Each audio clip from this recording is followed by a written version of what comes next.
Hello मेरे प्यारे बच्चों, चंचल मैम फिर से लेके आई हैं एक नया टॉपिक जिसका नाम है माइटोकॉन्ड्रिया। और इसके नाम से आप बहुत ज़्यादा वाकिफ होंगे।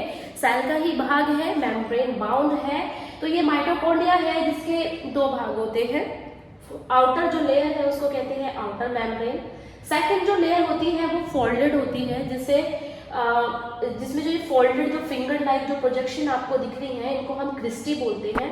और क्रिस्टी क्या करती है कि ये फोल्डेड होने की वजह से, मतलब जैसे ये अंदर की जो मेम्ब्रेन है वो फोल्ड है, तो ये एनर्जी को प्रोड्यूस करने के लिए, एनर्जी प्रोडक्शन के लिए एक स्पेस प्रोवाइड करवा देती है। तो इसीलिए जो अंदर की जो ये मेम्ब्रेन है ये फोल्डेड होती है। देन जो माइटोकॉन्ड्रिया होता है इसका अपना डीएनए होता है। अब अगर मैं पूछूं कि ये माइटोकॉन्ड्रिया का अपना डीएनए क्यों होता है, तो इसके अगर इतिहास के बारे में हम जानने की कोशिश करें तो ऐसा कहा जाता है कि जो माइटोकॉन्ड्रिया है ये पहले एक बैक्टीरियल सेल थी जिसके पास अपना डीएनए था। लेकिन यूकैरियोटिक सेल ने किसी यूकैरियोटिक सेल ने उसको खा लिया।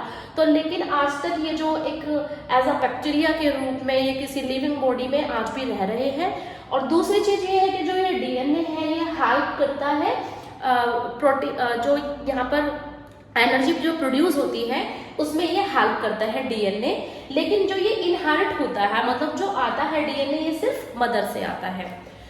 दूसरा जो माइटोकॉन्ड्रिया जिसके बारे में आप जान चुके हो और एग्जाम में कितनी बार ये क्वेश्चन भी किया जाता है कि powerhouse of the cell किसे कहते हैं।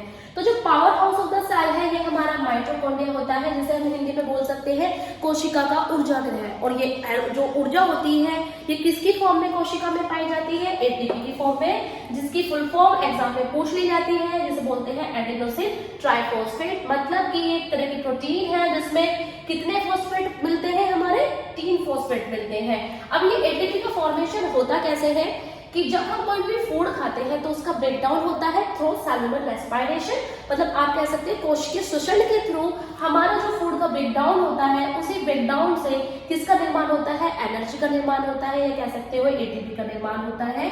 अब जानेंगे कि जो हमारे माइटोकॉन्ड्रिया है इसके फंक्शंस क्या है। जैसे कि ये दोनों चीजें मैं आपको पहले बता चुकी हूँ, एटीपी सिंथेसाइज और सेलुलर रेस्पिरेशन। कि सेलुलर रेस्पिरेशन के थ्रू ही हमारे एटीपी का फॉर्मेशन होता है। नेक्स्ट हमारा कैल्शियम होम्योस्टेसिस। कैल्शियम होम्योस्टेसिस में क्या होता है कि हमारे जो अंदर कैल्शियम पाया जाता है उसको जो स्टोर किया जाता है, और जब हमें कैल्शियम की नीड होती है इसको रिलीज भी कौन करता है? माइटोकॉन्ड्रिया। इसमें जो मेन इंपॉर्टेंट है वो मैं यहाँ पे स्टार बना देती हूँ, उसे बोलते हैं एपोप्टोसिस। बहुत इंपॉर्टेंट है। एपोप्टोसिस किसे कहते हैं? मतलब ये माइटोकॉन्ड्रिया फंक्शन करता है, मतलब उसका कार्य है एपोप्टोसिस। ये क्या करता है कि हमारे अंदर जितनी भी एक्स्ट्रा सेल्स होती हैं तो उन सभी को रिमूव कर देता है, आउट कर देता है, जिसमें हमें किस चीज में हेल्प मिलती है? मतलब कैंसर सेल्स कभी भी हमारे अंदर अगर डेवलप होती हैं तो ये ऑलरेडी इसको क्या कर देता है? रिमूव कर देता है। जो भी हमारे अंदर एक्स्ट्रा सेल होंगी, कोई सेल मरी हुई होगी जिसकी सेल की डेथ हो जाएगी, उन सभी को ये रिमूव कर देगा। नेक्स्ट होता है production of haem and iron sulphur cluster. तो हमारे अंदर हमारा ब्लड पाया जाता है, उस ब्लड में क्या मिलता है? आयरन मिलता है। और उस आयरन का भी निर्माण किसके अंदर होता है? हमारा माइटोकॉन्ड्रिया के अंदर। उसके अलावा आयरन सल्फर क्लस्टर्स भी यहाँ पे फॉर्म होते हैं।